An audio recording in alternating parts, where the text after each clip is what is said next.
Richard Sterling was a man who had everything that most people only dreamed of: wealth, power, and an empire built from the ground up in the world of technology. His mansion stood like a fortress on a hill, filled with priceless art, expensive furniture, and the constant presence of staff who ensured every detail of his life was polished to perfection. Yet for all his success, Richard carried a sorrow that no amount of money could erase: the fragile state of his only daughter, Emily. At just 5 years old, Emily had been diagnosed with a rare illness that doctors claimed had stolen her sight forever. The memory of her frightened eyes as she clung to him, asking why everything had gone dark, haunted Richard even years later. Now, at 10 years old, Emily moved through the mansion cautiously, always accompanied by her little cane, her delicate hands reaching for the walls and furniture as if they were anchors in an uncertain sea. Richard did everything to make her life easier: private tutors, specialized therapists, even the best doctors money could buy, though none ever offered hope. To him, Emily was his entire world, and he had vowed never to let her feel abandoned or unloved. But in his efforts to protect her, he had also created a life where she was cocooned from the outside world, locked inside the golden cage of his mansion. Recently, Richard had hired a new maid, Anna, a young woman with a kind face and gentle spirit who had been recommended by one of the older housekeepers. Unlike the other staff, Anna never treated Emily with pity but with quiet attentiveness, listening carefully to the child's words, encouraging her independence in small but meaningful ways. From the first week, Anna began to notice peculiar details that others overlooked. Emily walked more confidently than expected, sometimes turning corners or stepping over rugs without tapping them first with her cane. When sunlight streamed through the tall windows, Anna caught Emily tilting her head slightly, her eyes following the shifting glow across the marble floor. She was also startled one afternoon when she saw Emily arrange her crayons perfectly by color, her small fingers moving with a certainty that no blind child should possess. While everyone else seemed content to accept Emily's blindness without question, Anna felt a growing unease inside her. Something about this child's condition didn't feel as final as everyone believed. Was it possible that Emily wasn't completely blind, or perhaps not blind at all? Anna dismissed the thought at first, telling herself it was impossible, but the little signs kept adding up until they became impossible to ignore. Every day, she found herself watching Emily a little more closely, her heart torn between loyalty to her employer and the strange conviction that the girl was hiding a truth no one else had seen. And though she couldn't explain why, Anna felt that discovering that truth might change not just Emily's life, but Richard's as well. Anna's days in the Sterling mansion soon fell into a rhythm, polishing the silver, preparing Emily's clothes, and keeping the grand room spotless, but her mind was rarely on the chores, it was on Emily. The little girl fascinated her, not only because of her sweetness but because of the strange contradictions in her behavior. One afternoon, Anna entered Emily's room quietly and stopped in her tracks when she saw the girl bent over her desk, holding colored pencils. Emily was sketching clumsy shapes on a piece of paper, but what startled Anna was the way the pencils were arranged, perfectly separated into reds, blues, greens, and yellows. "Emily," Anna asked gently, "how do you know which color is which?" The girl froze, her little fingers tightening around the pencil, and then she smiled nervously. "I just feel it. They all feel different," she said quickly, before setting the pencils down and reaching for her cane, as though remembering her role. That night, Anna couldn't shake the moment from her mind. The next morning, she took Emily into the garden to get some fresh air. As they walked among the roses, Anna noticed Emily's face tilt up toward the flowers, her eyes lingering on the blooms in a way that spoke not of smell, but of sight. Emily reached out her hand as though drawn to the vibrant red roses, her small lips parting slightly in awe. Anna's heart raced. This child could see at least something, even if only in fragments. But every time Richard appeared, Emily's behavior changed completely. She would slow her steps, fumble with her cane, and ask Anna to guide her more carefully. The contrast was too stark to be coincidence. Anna began testing her gently, placing objects on the table to see if Emily would avoid them, setting down books to see if Emily's eyes flickered toward the titles. Each time, her suspicions grew stronger.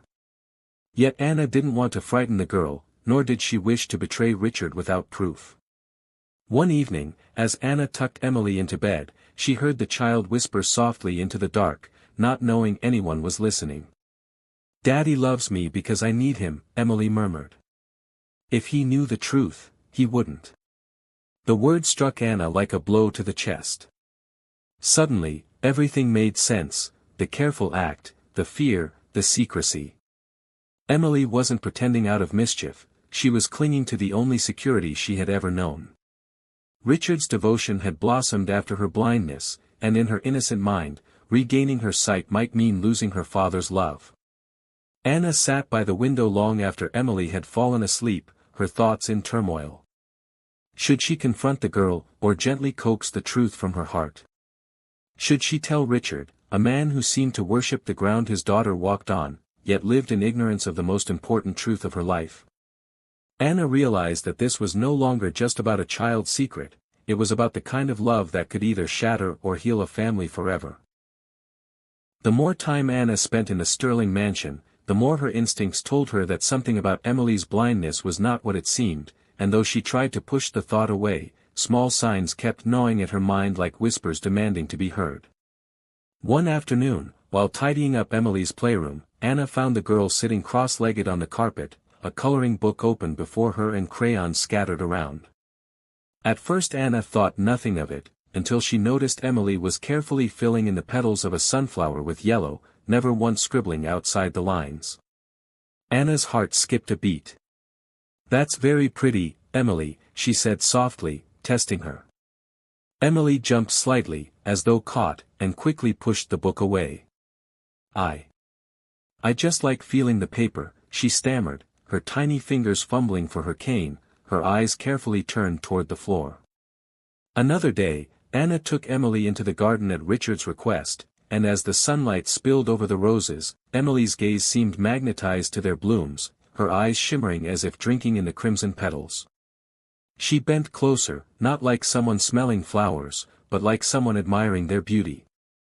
Yet the moment her father's voice echoed across the courtyard, Emily stiffened and clutched Anna's hand tightly, returning to her slow, cautious steps, her performance flawless once more. Anna felt her suspicion tighten into certainty, but confusion followed. Why would a child pretend to be blind when the world expected nothing more of her than honesty? The question tormented her until one night, as she lingered by Emily's doorway, she overheard the girl whispering to her stuffed bear, her voice trembling in the silence. "Daddy loves me because I can't see. If he knew, he'd go back to work all the time and forget me, just like before." Anna's throat tightened painfully at the confession, and her eyes filled with tears she dared not shed. Suddenly the pieces fit together, the lavish mansion, the quiet sadness in Richard's eyes, and Emily's desperate clinging to her blindness. This wasn't a mischievous game, it was a child's heartbreaking attempt to hold on to her father's affection, born out of fear that her healing would mean losing the closeness she treasured most. From that night on, Anna treated Emily with an even deeper gentleness, speaking to her not as someone broken, but as someone carrying a secret too heavy for her small shoulders. Still, Anna was torn in two directions. One path demanded she keep the secret and protect Emily's fragile heart, while the other urged her to reveal the truth and give Richard the chance to love his daughter without conditions.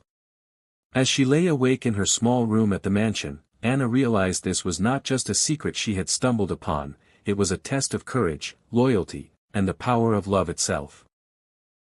The days that followed weighed heavily on Anna's conscience, for the more she watched Emily, the more she realized the truth was not merely about sight but about fear, a fear so deeply rooted in the little girl's heart that it dictated every move she made. One evening, as Anna brushed Emily's hair by the window, she decided to gently test the waters. "Emily," she said softly, "do you ever see things, even a little?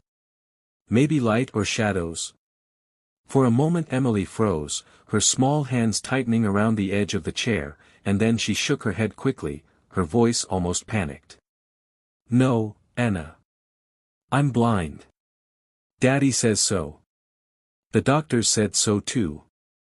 But Anna caught the flicker in her eyes, the way they darted away as though afraid of being caught in a lie. That night, Emily surprised Anna by creeping into her room after midnight, clutching her stuffed bear tightly. "Please don't tell Daddy," she whispered, tears shining in her eyes. "I know you've noticed. I can see a little. But if Daddy finds out, he won't love me the same. When Mommy left, he was so sad. He used to be gone all the time, working and leaving me with nannies, but when the doctors said I couldn't see, everything changed. He stayed with me, he read to me, he held my hand everywhere we went. If he knows I'm better, he'll go back to his work and I'll lose him forever." Anna's heart cracked at the child's confession, her mind painting an image of a man broken by his wife's abandonment, then desperately clinging to his daughter's illness as a reason to love more fiercely. Emily wasn't lying to hurt anyone, she was lying because she feared losing the one person who remained her whole world. Anna hugged her tightly, whispering, "Emily, your father loves you because you are his daughter, not because of what you can or cannot see," but the girl only shook her head stubbornly, burying her face into Anna's shoulder as though the thought was too dangerous to believe. From that moment on, Anna understood the weight of the secret she carried. It was not only about sight but about trust, about a bond between father and daughter that had been built on fragile ground. Yet Anna also knew that truth, though painful, had the power to heal in ways lies never could. Each day, as she watched Richard dote on Emily with a devotion that bordered on desperation, Anna's resolve grew stronger. This was not a situation that could be sustained, not without breaking Emily's spirit someday. She had to find a way to bridge the distance between truth and fear, to help a father see the strength of his love and a daughter realize that love was unconditional. But how could she reveal such a truth without shattering both their hearts? The question loomed over her like a storm cloud, and Anna knew the moment of choice was coming sooner than she wished. The breaking point arrived on a night that seemed ordinary, though Anna felt a strange heaviness in the air as if fate itself was preparing to unveil the truth. Richard had invited a few close business associates for dinner at the mansion, and the dining hall gleamed with silver candlesticks and crystal glasses, the kind of elegance that seemed to belong more to a palace than a home. Emily sat quietly at the table, her small hands folded neatly in her lap, her cane resting against her chair. At first, she played her role perfectly, waiting to be served, asking Anna to guide her glass toward the water. But as the evening unfolded, Anna's sharp eyes caught what no one else noticed, Emily's gaze subtly following the chandelier's sparkling light, her eyes shifting whenever a servant moved behind her, and her small fingers tracing the edge of the silver fork with precision as though admiring its shine.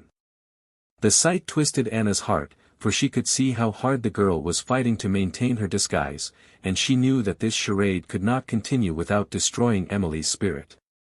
When the guests departed and silence settled over the mansion, Anna found the courage she had been searching for. Taking Richard gently by the arm, she led him upstairs to Emily's room. At first, he frowned in confusion, but his expression changed when he saw his daughter sitting at her desk, her head bent over a piece of paper. Richard froze when he recognized what she was drawing, an unmistakable sketch of his own face, the strong lines of his jaw and the softness in his eyes rendered with surprising accuracy for a child of her age. Emily gasped when she saw him standing there, the pencil falling from her hand as tears welled in her eyes. "Daddy, I'm sorry," she sobbed, trembling as though the world had collapsed around her. "Please don't stop loving me. I didn't want you to know, I can see again, but I was scared you'd leave me like before." Richard stood motionless, his breath caught in his throat, and then, with shaking hands, he knelt before her. "Emily, my sweet girl," he whispered, his voice breaking. "You've been carrying this alone." She nodded, crying harder. For a moment, there was only silence, then Richard gathered her into his arms, holding her as though he would never let go. "Listen to me," he said firmly, his tears streaming freely. "I don't love you because of your blindness, or because of your weakness, I love you because you are my daughter. Nothing, not even the truth, could take that away. You will never lose me." Emily buried her face in his chest, clinging to him with all the fear and relief tangled together, and Anna, standing quietly by the door, felt her own tears slip down her cheeks. The truth, though painful, had set them free, not only from the lie but from the fear that had bound them for years. That night, Richard looked at his daughter with new eyes, not as a fragile child needing protection, but as a brave little girl who had fought to keep his love. And in his heart, he silently thanked Anna, the maid who had given them back what wealth never could, the healing power of truth.